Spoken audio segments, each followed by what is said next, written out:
Magandang umaga po sa ating lahat mga kamekanik. So yan po, Nissan X-Trail. Magpapalit po tayo dyan ng rack and pinion assembly. Shout out kay Boss Justin Reyes. So yan, piyesa niya po yan. Bali siya po yung aking supplier sa Banawe. Yan lang kay Justin lang po yan matatagpuan. So magpapalit sana ako ng rack and pinion kit, kaso konting-konti na lang para buo na ang bibilhin ni Sir June. So yan, bale nagpalit na po kami dyan at ayan, binabalik na natin yung rack and pinion assembly. Tinihigpitan na yung mga tornilyo, hindi lang po yan ang gawa nyan. Bale mag heavy PMS din po kami dyan at magpapalit ng valve cover gasket. At yan nga po yung kanyang rack and pinion. So dami ng tagas, so panay tulo na yung pinion. Buti nga yung pinion lang ang may tulo, hindi yung driver. So yan po yung valve cover gasket, orig na Nissan X-Trail. So UR20 yung engine. At yan po, bale nailagay na po yung rack and pinion assembly at dinibid na namin yung kanyang power steering fluid. Ayan o, agburburot pa lang ay inangin. Kumbaga sa tao kinabag pa lang yung bookshit niya, kaya kailangan ito ay i-bleed ng i-bleed para matanggal yung angin. At dito nga ay yun na, nagka-problema na yung idle. Panoorin na lang po hanggang sa dulo. Maraming salamat po.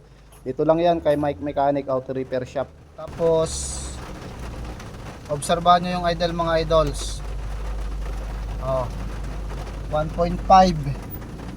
Tapos ayan naglalaro-laro yung kanyang idle, ay RPM aircon natin.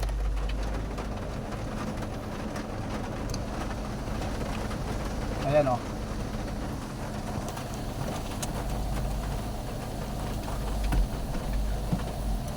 lipat ko muna.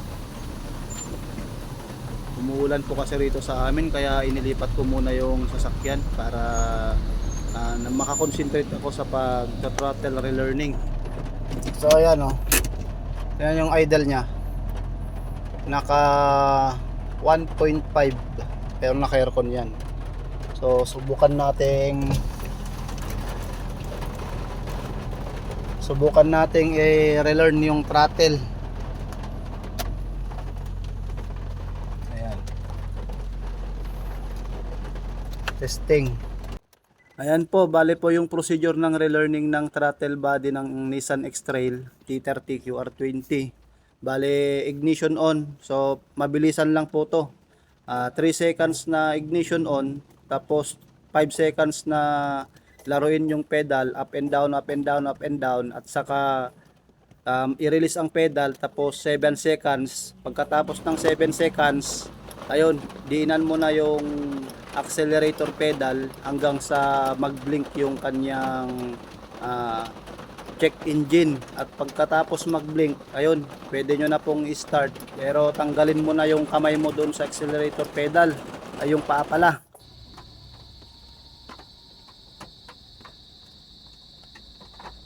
Yun nag-blink. Ayan, pag nag-blink siya, ayun, nagre-relearn na yung throttle body. So yan po, ganyan. Tapos pagka steady niyan, ayun, pwede na pong i-start. Pero tanggalin na yung paa sa may accelerator pedal, tapos i-start. Ayan. Ayun. Tapos ayan na, bumalik na sa normal idle yung kanyang RPM. So ganun lang po mag manual relearn ng throttle body ng Nissan X-Trail T30. So matic automatic transmission. So ganun lang po mga ka-mechanic. So dito lang yan kay Mike Mechanic Auto Repair Shop.